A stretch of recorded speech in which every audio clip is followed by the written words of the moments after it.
Hello everyone, welcome to Tech Smooth. इस video में हम डिस्कस करेंगे सेक्शन 43B के बारे में। सेक्शन 43B में एक नया क्लॉज, नया सबसेक्शन इंसर्ट किया गया था recently, that is section 43BH, जो बात करता है कि अगर आप एमएसएमई की पेमेंट नहीं करते हैं एक पर्टिकुलर टाइम के अंदर, तो वो आपको एक्सपेंडिचर जो है डिसअलाउ कर दिया जाएगा। जब भी आपकी रिटर्न्स की जो है ऑडिट की जाएगी, ऑडिट रिपोर्ट में वो एक्सपेंस जो आपका डिसअलाउ होगा। राइट नाउ अभी टैक्स ऑडिट्स का टाइम चल रहा है, 30 सितंबर लास्ट डेट है। तो ये जो सेक्शन है ये बहुत ज्यादा चर्चा में चल रहा है कि इसमें क्या ट्रेडर्स को भी की पेमेंट डिसअलाउ करे या नहीं करे, या फिर जो ये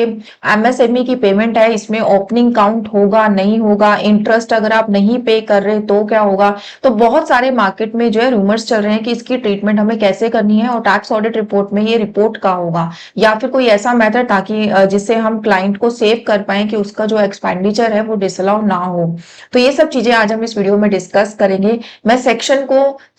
बाय सेक्शन इस वीडियो में आपसे बात करूंगी कि कौन सा सेक्शन क्या कहता है और कहां पे ये टाइम लिमिट्स की बात कही गई है। तो चलिए जल्दी से वीडियो को स्टार्ट कर लेते हैं। सबसे पहले बात करते हैं सेक्शन 43B की कि सेक्शन 43B किस चीज के बारे में बात करता है। सेक्शन 43B बोलता है कि आप जो भी पेमेंट करेंगे, हम आपकी ये मान के चलेंगे कि आप जो अकाउंटिंग कर रहे हैं वो कैश बेसिस पे कर रहे हैं, तो आपको जो डिडक्शन है वो भी आपको कैश बेसिस पर ही अलाउ होगी। राइट नाउ दो तरीके के हमारे अकाउंटिंग सिस्टम है, मर्केंटाइल एंड कैश। 99% केसेस में हम मर्केंटाइल सिस्टम जो है यूज करते हैं कि जब आपकी जो पेमेंट है या फिर जो आपका पैसा आना है वो ड्यू हो जाएगा तो हम उसको अकाउंट फॉर कर लेंगे, इररिस्पेक्टिव ऑफ फैक्ट कि आप कब एक्चुअली उसको पे कर रहे हैं या कब आपके पास वो एक्चुअली पेमेंट रिसीव हो रही है। बट सेक्शन 43B ने कहा कि हम आपको डिडक्शंस, कुछ डिडक्शंस ऐसी है हम आपको जब अलाउ करेंगे जब आप उसको जो है एक्चुअल में पेमेंट करेंगे। तो इसी सेक्शन 43B के अंदर एक नया सेक्शन इंसर्ट किया गया जो कि एमएसएमई की पेमेंट के बारे में बात करता था, दैट इज सेक्शन 43BH। अभी तक जो हमारे सेक्शंस थे इसमें वो बात करते थे कि अगर एसएससी ने ड्यूटीज, टैक्स, फी वगैरह की पेमेंट जो है टाइमली पेमेंट नहीं करी है, टाइम लिमिट के बाद अगर आप पेमेंट कर रहे हैं तो हम आपका, जब आप पेमेंट करेंगे जब हम ये एक्सपेंडिचर आपका अलाउ होगा, अगर आपका कोई बैंक का इंटरेस्ट है वो भी जब अलाउ होगा जब आप उसको एक्चुअली पे करेंगे, आपका कोई लोन है, बोरोइंग है फ्रॉम पब्लिक फाइनेंशियल इंस्टीट्यूशन, उसका अगर आपका कोई इंटरेस्ट है वो भी जब आपको अलाउ होगा जब आपको एक्चुअली पे करे, आप उसको जो है एक्चुअली पे करेंगे। इन्हीं सब पॉइंट्स के साथ एक और सबसेक्शन ऐड किया गया, दैट इज एच। इसमें ये कहा गया any sum payable by the assessee to a micro और स्मॉल एंटरप्राइजेस, यानी कि यहाँ पे ये सिर्फ और सिर्फ, अगर मैं एमएसएमई की डेफिनेशन की बात करूं तो एमएसएमई की डेफिनेशन में ये सिर्फ और सिर्फ माइक्रो और स्मॉल की बात कर रहे हैं। इसके आगे जो आपकी मीडियम एंटरप्राइजेस हैं उसके बारे में ये बात नहीं कर रहे हैं कि अगर आपने माइक्रो और स्मॉल एंटरप्राइजेस एसएससी की जो पेमेंट है वो बियॉन्ड द टाइम लिमिट करी as specified in section 15 of MSME development act 2006। ये कह रहे हैं कि जो एमएसएमई डेवलपमेंट एक्ट में टाइम लिमिट दी गई है उस टाइम लिमिट के बियॉन्ड अगर आपने पेमेंट करी है तो उस पेमेंट को हम जब ही अलाउ करेंगे जब आप जो है उसकी एक्चुअल में पेमेंट कर रहे हैं, जिस फाइनेंशियल ईयर में आप उसकी पेमेंट कर रहे हैं उसी फाइनेंशियल ईयर में वो जो आपका एक्सपेंस है वो अलाउ होगा। अब ये कितने टाइम में आपको पेमेंट करनी है, इसमें कौन कौन कवर होता है, क्या इसकी लिमिट्स है, ये सब के लिए हमें देखना होगा अपना एमएसएमई एक्ट 2006। इन सब के साथ एक प्रोवाइजो भी ऐड किया गया। अगर मैं इन सब पेमेंट्स की बात करूं तो इन सब पेमेंट्स के लिए एक प्रोवाइजो है, वो आपका कहता है provided that nothing contained in this section shall apply in relation to any sum which is actually paid by the assessee on and before the due date of applicable in his case for the furnishing of return under subsection 1 and section 139। ये कहता है कि आपको अगर कोई भी payment करनी थी, अगर वो सेक्शन 139(1) जो आपकी ड्यू डेट है रिटर्न फाइलिंग की उससे पहले अगर आप कर देते हैं तो भी हम आपको ये एक्सपेंस जो है अलाउ कर देंगे उसी फाइनेंशियल ईयर में जिस फाइनेंशियल ईयर से ये एक्सपेंस जो है आपका पर्टेन करता था। अगर मैं सेक्शन 139(1) की टाइम लिमिट की बात करूं तो अगर आपकी ऑडिट होती है जो कि आजकल हो रही है तो आपकी जो ड्यू डेट है रिटर्न फाइलिंग की दैट इज 31 अक्टूबर। 31 अक्टूबर से पहले पहले आपको अपनी रिटर्न को जो है अपनी जो इनकम टैक्स की रिटर्न है उसको फाइल कर देना है। तो अगर आप 31 अक्टूबर 2024 से पहले, ठीक है,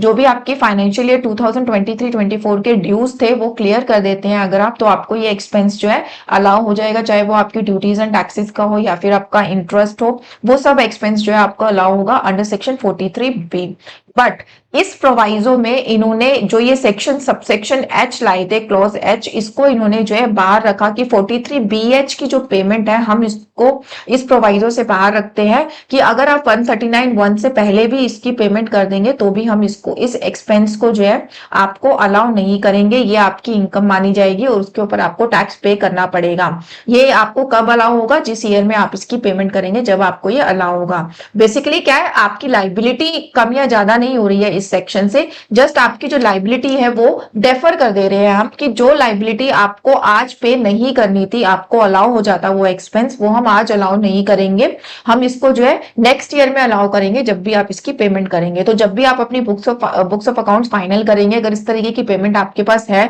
तो उसमें उसका जो डिस्क्लोजर है, उसकी जो कैलकुलेशन है वो आपको टाइम डिफरेंस के अकॉर्डिंग जो हम अपने डीटीए के प्रोविजंस बनाते हैं डेफर्ड टैक्स की जब कैलकुलेशन करते हैं उसमें आप करके चलिएगा। तो ये था हमारा सेक्शन 43BH और 43B जो कहता है अभी तक। अब हम बात करते हैं कि एमएसएमई एक्ट में कितना टाइम लिमिट कहा गया और क्या ट्रेडर्स होते हैं। अगर मैं एमएसएमई एक्ट की बात करूं तो एमएसएमई एक्ट में कहा गया सेक्शन 15 के अंदर, where any supplier supply any goods or render any services to any buyer, the buyer shall make the payment therefor on or before the date agreed upon between him and the supplier in writing, where there is no agreement in this behalf before the appointed date, provided in no case period agreed upon between the supplier and buyer in writing shall exceed 45 days from the date of acceptance and date of deemed acceptance. ये कह रहे हैं कि अगर आपने जो है MSME से किसी से डील किया है, एमएसएमई नहीं sorry micro and small enterprises से अगर आपने डील किया है और आपने जो है उसकी पेमेंट का अगर आपका बीच का एग्रीमेंट है तो जो उसमें डेट दी गई है वो, अगर वो एग्रीमेंट की डेट जो है नहीं दी गई है या फिर वो एग्रीमेंट की डेट 45 डेज के बाद की है तो आपको जो पेमेंट करनी है वो 45 डेज के अंदर अंदर जो है पेमेंट कर देनी है। अगर आपने ये पेमेंट नहीं करी तो ये जो एक्सपेंस है वो आपको डिसअलाउ हो जाएगा और जितना आप डिले पेमेंट कर रहे हैं उसके लिए एक इंटरेस्ट का सेक्शन लेके आइए कि आपको इंटरेस्ट भी पे करना पड़ेगा इस पेमेंट के ऊपर। नेक्स्ट सेक्शन में इन्होंने लिखा है, where any buyer fail to make payment of an amount to the supplier as required under section 15, the buyer shall notwithstanding anything contained in the agreement between the buyer and the supplier or any law for the time being in force be liable to pay the compound interest with a monthly rest to the supplier or that amount from the appointing date or as the case may be from the date immediately following the date agreed upon at 3 times of back rate notified by the Reserve Bank। ये rate of interest कितना होगा? जो भी reserve bank of India का rate चल रहा होगा उसके 3 टाइम्स तक ये रेट होगा आपका, और ये जब आपको पेमेंट करनी चाहिए थी वहां से लेकर ही आपका रेट ऑफ इंटरेस्ट जो है स्टार्ट होगा। और इसमें ऐसी कोई ऑप्शनल नहीं है कि आपके पास ऑप्शन है कि आप इंटरेस्ट दे या नहीं दे, ये एक मैंडेटरी ऑब्लिगेशन लगाई गई सेक्शन 16 के अकॉर्डिंग कि इतना इंटरेस्ट तो आपको पे करना ही पड़ेगा अगर आप किसी एमएसएमई की पेमेंट को डिले पेमेंट कर रहे हैं। तो अभी तक ये सारा सिनेरियो हमारे इनकम टैक्स में कहीं नहीं था, सिर्फ इतना कहा गया था कि अगर आपकी कोई एमएसएमई की पेमेंट है और अगर आपने उसके ऊपर इंटरेस्ट पे करा है डिले पेमेंट का तो वो इंटरेस्ट जो है आपका डिसअलाउ होगा। लेकिन अभी रिसेंटली सेक्शन 43BH आया, ये फर्स्ट टाइम अभी फाइनेंशियल ईयर 2023-24 के लिए एप्लीकेबल हुआ है, जिसमें ये बात की गई कि इंटरेस्ट ही नहीं, अगर आप जो है पेमेंट भी डिले कर रहे हैं 45 डेज से बाद या तो आप 15 डेज, अगर कोई एग्रीमेंट नहीं है तो आपको 15 डेज के अंदर पेमेंट करनी है, अगर आपका एग्रीमेंट है तो आपको 45 डेज या फिर जो भी एग्रीमेंट के अंदर आपने डेट डिसाइड करी है उस डेट पे आपको पेमेंट करनी है। द थिंग इज कि वो डेट आपकी 45 डेज से बियॉन्ड नहीं होनी चाहिए, और अगर आप नहीं करते तो आपको इंटरेस्ट पे करना है जो कि आपके ऊपर मैंडेटरी ऑब्लिगेशन है, which is 3rd time of RBI interest rate. और ये इंटरेस्ट आपको अलाउ होगा या नहीं होगा इसके बारे में भी एमएसएमई एक्ट में ही कह दिया गया कि अगर आप इस तरीके का इंटरेस्ट पे कर रहे हैं डिले पेमेंट का तो वो इंटरेस्ट आपको इनकम टैक्स एक्ट में हम तो अलाउ नहीं करेंगे। तो इसीलिए जो है अभी तक ऑडिट रिपोर्ट्स में एक आपका क्लॉज था, क्लॉज नंबर 22, जहां पे एमएसएमई के जो इंटरेस्ट है उसके बारे में बात की गई थी। अभी आगे जाके मैं वो आपसे क्लॉज भी जो है डिस्कस करूंगी। अब ये क्वेश्चन आता है माइंड में जब हम ये ऑडिट्स कर रहे हैं तो हमारे दिमाग में क्वेश्चन आ रहा है कि अगर हम किसी ट्रेडर की ऑडिट कर रहे हैं तो उसमें क्या प्रॉब्लम हो रही है कि ट्रेडर यूजुअली जो माल लेता या देता है वो ट्रेडर से ही लेता देता है, तो क्या वहां पर भी मुझे ये सेक्शन को चेक करना है? तो इसके लिए एक नोटिफिकेशन आई थी एमएसएमई की ही इन 2021, जहां पर ये बात क्लियर करी गई थी कि हम ट्रेडर्स को एमएसएमई रजिस्ट्रेशन तो अलाउ कर रहे हैं, बट वो किस पर्पस के लिए होगा? वो सिर्फ जो है लेंडिंग्स के लिए होगा, बैंक लेंडिंग्स के लिए होगा, और किसी पर्पस के लिए या फिर और कोई बेनिफिट ट्रेडर्स को नहीं दिया जाएगा इस एमएसएमई सर्टिफिकेट के थ्रू। तो वो भी मैं एक बार आपको नोटिफिकेशन दिखा देती हूँ। ये था आपका ऑफिस मेमोरेंडम जो उस टाइम पे लाया गया था। Benefits of provision of delay payment as per MSME act 2006 available to MSME vis-a-vis trader related. Wide OM notification number this issued by this office, retail and wholesale traders has been included in MSME, allowing them to register on Udyam registration portal, and benefits to retail and wholesale trader MSME are to be restricted to priority sector lending only. ये कह रहे हैं कि priority sector lending के लिए ही हम ये registration जो है इनको अलाउ कर रहे हैं। अगर और कोई बेनिफिट होता है एमएसएमई को इस सर्टिफिकेट से तो उससे इनको जो है बाहर रखा गया है। तो इसका मतलब क्या हो गया कि अगर आप एक ट्रेडर से डील कर रहे हैं तो ट्रेडर के केस में आपको मेरे अकॉर्डिंग मैंडेटरी नहीं है, उसमें आप जो है एक्सपेंस को अलाउ कर सकते हैं, क्योंकि एमएसएमई में स्पेशली कहा गया है कि ट्रेडर उसमें रजिस्टर्ड तो जरूर है लेकिन उसका बेनिफिट हम सिर्फ इनको जो है प्रायोरिटी सेक्टर लैंडिंग के लिए तक ही जो है लिमिटेड रखेंगे। तो इसीलिए मार्केट में कुछ लोगों का व्यूज है कि ट्रेडर्स को इंक्लूड करना चाहिए, डिसअलाउ नहीं होना चाहिए, उनका एक्सपेंस डिसअलाउ होना चाहिए, सॉरी, और कुछ का कहना है कि एमएसएमई की डेफिनेशन में ये कवर नहीं होते तो इनका एक्सपेंस डिसअलाउ नहीं होना चाहिए। तो ये था ऑफिस मेमोरेंडम जिसके अकॉर्डिंग जो है ये व्यू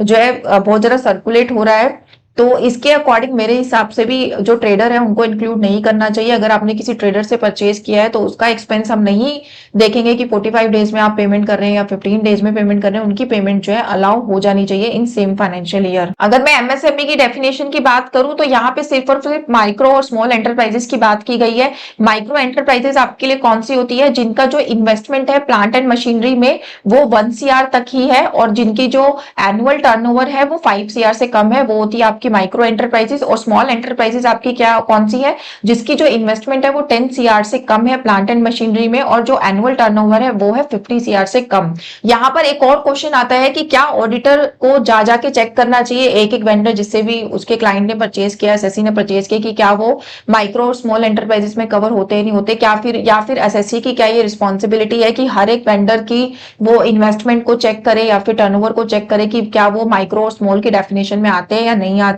तो इसका आंसर है कि इसमें जो अभी व्यू निकल के आया वो ये निकल के आया कि आपको जो वेंडर्स है उससे एमएसएमई सर्टिफिकेट लेना है। एमएसएमई सर्टिफिकेट में साफ साफ मेंशन होगा कि वो माइक्रो है, स्मॉल है, मीडियम है, उसके अकॉर्डिंग आपको ये अलाउंस और डिसअलाउंस के ऊपर जो है एक्शन लेना है। अगर आपका जो एसएससी है वो है तो माइक्रो और स्मॉल लेकिन उन्होंने जो है रजिस्ट्रेशन नहीं करा रखा है एमएसएमई एक्ट में, तो आप उस को जो है इग्नोर कर सकते हैं, क्योंकि एक एक के पास पर्सनली जाके चेक करना ये आपके लिए भी पॉसिबल नहीं है कि कौन एमएसएमई है कौन नहीं है। तो आप सबसे ऐसा करिए, सर्टिफिकेट मांग लीजिए, जो रजिस्टर्ड है तो उनका आप अलाउंस डिसअलाउंस कर सकते हैं उस रजिस्ट्रेशन के अकॉर्डिंग, और जिन्होंने रजिस्ट्रेशन नहीं कराया उसके लिए आप कुछ नहीं कर सकते, एक एक को पर्सनली जाके आप जो है चेक नहीं कर सकते। तो ये था आपका एमएसएमई का व्यू। अब बात करते हैं जो एमएसएमई की रिपोर्टिंग है सारी, जिसके लिए ये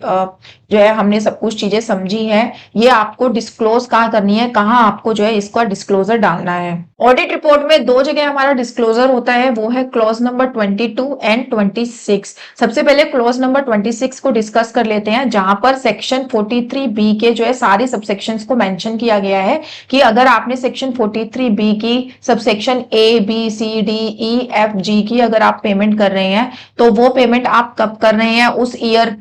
उस ईयर में एग्जिस्ट करती थी फर्स्ट डे पर, बट आपने वो पेमेंट करी है नेक्स्ट ईयर में, या फिर सेम ईयर में आपने कर दी, या 139(1) के जो टाइम पीरियड है उससे पहले कर दी। तो उन सब से रिलेटेड जो है ये सारे पॉइंट्स जो है बनाए गए, और इसी के साथ ही एक सबसेक्शन ऐड कर दिया गया, दैट इज सबसेक्शन एच, जो कि अभी हम डिस्कस कर रहे हैं इस वीडियो में। बट ये सबसेक्शन यहाँ पे ऐड तो कर दिया गया बट उसका कोई रेलिवेंस नहीं था, क्योंकि 43BH सेक्शन में ये कहा गया है कि जो प्रोवाइजो की 139(1) से पहले हम आपको अलाउ करेंगे वो इनके एमएसएमई वालों के लिए एप्लीकेबल ही नहीं था। तो पहले तो ये ऑडिट रिपोर्ट में इंसर्ट किया गया सेक्शन सबसेक्शन एच, फिर टाइम रहते ही इस सबसेक्शन एच को यहाँ से हटा भी दिया गया, इसलिए इस यूटिलिटी में यह भी मेंशन दिखाई नहीं दे रहा होगा आपको, क्योंकि यहाँ पर आप पेमेंट 31 मार्च के बाद अगर आपका 45 डेज वहां पे फॉल कर रहे हैं तो उसके बीच में करते हैं तो आपको वैसे अलाउ हो जाएगा। अगर आप 45 डेज के बाद कर रहे हैं लेकिन 31 अक्टूबर से पहले कर रहे हैं आप, तो आपको वो डिसअलाउ ही होगा as per the proviso mention in section 43B।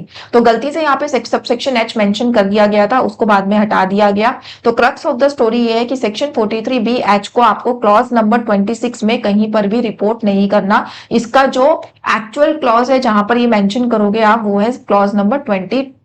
इसको एमएसएमई को मैं एक एग्जांपल से भी समझा देती हूँ। लेट सपोज आपकी कोई बिल था, किसी वेंडर से आपने डील करी थी मिस्टर ए, जिसका जो बिल था आपका वो लेट सपोज आपका 2 लाख का बिल था। वो बिल आपका जो है ड्यू था, सॉरी आपका जो बिल था वो था आपका 28 मार्च का, ठीक है। 28 मार्च का बिल है तो 45 डेज उसके नेक्स्ट ईयर में ही कंप्लीट होंगे, या फिर अगर आपका एग्रीमेंट है उस पार्टी से तो उस एग्रीमेंट की जो भी डेट आपकी होगी वो भी आपकी नेक्स्ट ईयर में ही फॉल करेगी, या फिर आपको जो है कोई एग्रीमेंट नहीं है तो आपको 15 डेज के अंदर अंदर उसकी पेमेंट करनी है। तो ये 28 डेज का जो आप 28 मार्च का जो आपका बिल था, अगर आप उसकी पेमेंट नेक्स्ट 15 डेज में, अगर आपका कोई एग्रीमेंट नहीं है तो ठीक है कर देते हैं, तो आपको ये एक्सपेंडिचर अलाउ हो जाएगा सेम फाइनेंशियल ईयर में, फाइनेंशियल 23-24 में। या फिर अगर आपका एग्रीमेंट है इससे, ठीक है, तो आप इसकी पेमेंट जो है जो भी एग्रीमेंट पे डेट है उसके अकॉर्डिंग कर दीजिए। इट कैन बी 15 अप्रैल या 16 अप्रैल, बट वो जो आपकी डेट है वो 45 डेज से ज्यादा नहीं होनी चाहिए। यानी कि अगर मैं 28 मार्च के बाद मोटा मोटी भी कैलकुलेट करूं तो 15 मई के बाद की वो डेट जो है नहीं होनी चाहिए। 15 मई के बाद की अगर वो डेट है तो आपको 15 मई से पहले पहले ही पेमेंट करनी है। अगर आप 15 मई के पहले पेमेंट कर देते हैं तो आपको एक्सपेंस अलाउ हो जाएगा इन फाइनेंशियल ईयर 2023-24। अगर आप ये पेमेंट नहीं करते हैं तो इस 2 लाख रुपए के ऊपर आपको पे करना पड़ेगा 30% टैक्स। अगर आप 30% के स्लैब में आते हैं 30%, 20% के स्लैब में आते हैं तो 20%, इतना आपको टैक्स पे करना पड़ेगा इस साल में। और नेक्स्ट ईयर में जब भी आप इसकी पेमेंट करेंगे तो उस साल में आपको ये जो टैक्स आपने अभी पे करा है ये एक तरीके से आपको बेनिफिट मिल जाएगा, उस टाइम पे आप इसकी रिबेट को क्लेम कर सकते हैं। और अभी के लिए अगर मैं अकाउंटिंग की बात करूं तो आप जो डेफर्ड टैक्स असेट्स या लाइबिलिटी में इसका एक प्रोविजन बना दीजिए कि टाइम लिमिट के अकॉर्डिंग ये लाइबिलिटी हमने आज पे कर दी है, हम इसको फ्यूचर में जो है सेट ऑफ कर सकते हैं।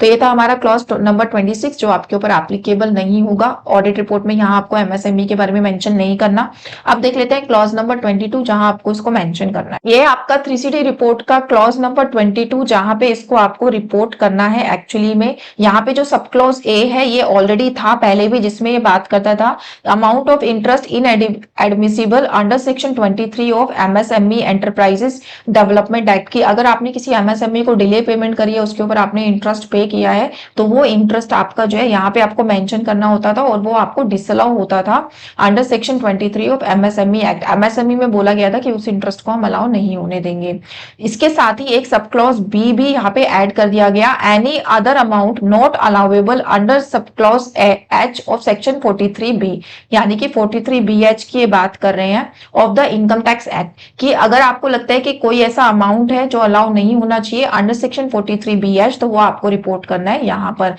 पर जब रिपोर्टिंग की बात आती है तो एक बार को ये कंफ्यूजन होती है कि मान लीजिए मेरी मल्टीपल एंट्रीज हैं या फिर मैं कुछ उसमें रिमार्क मेंशन करना चाहती हूँ, तो यहाँ पे तो कहीं पे कुछ ऑप्शन ही नहीं है, सीधा आपको अमाउंट डालना है। तो यहाँ पे आपको क्या करना है, एक अपनी डिटेल बनानी है कि किस किस बिल के अकॉर्डिंग आप जो है कितना कितना अमाउंट आपका बिल में है जो आपने पेमेंट डिले करी है, उसको आपको टोटल करना है और उस टोटल अमाउंट को यहाँ पे मेंशन कर देना है। जो आपकी वर्किंग है एक्सेल की वो आपको अपने पास रखनी है, सो दैट फ्यूचर में आपको याद रहे कि किस हिसाब से आपने इसको डिसअलाउ किया था, और वो एंट्रीज जब जब आपकी पे होंगी उस टाइम पे आप उसको अलाउ करा लेना। तो ये था आपका छोटा सा कॉन्सेप्ट सेक्शन 43BH का। इसमें बहुत सारे रूमर्स चल रहे हैं कि कौन सा एक्सपेंस अलाउ करें, कौन सा डिसअलाउ करें, तो आई थिंक मैंने क्लैरिटी दे दी है। इसमें सबके अपने सेपरेट व्यू है, मैंने यहाँ पे अपना व्यू शेयर किया है आपसे। तो अगर आप एक एसएससी है जिसका ऑडिट होता है तो आपको नेक्स्ट ईयर्स के लिए इस जो एप्लीकेबिलिटी है इसको ध्यान रखना है, नहीं तो नेक्स्ट ईयर में भी आपका मेजर अमाउंट डिसअलाउ हो सकता है इस बार आपने पेमेंट टाइम पे नहीं किया, बट नेक्स्ट ईयर आप जरूर कर लीजिए,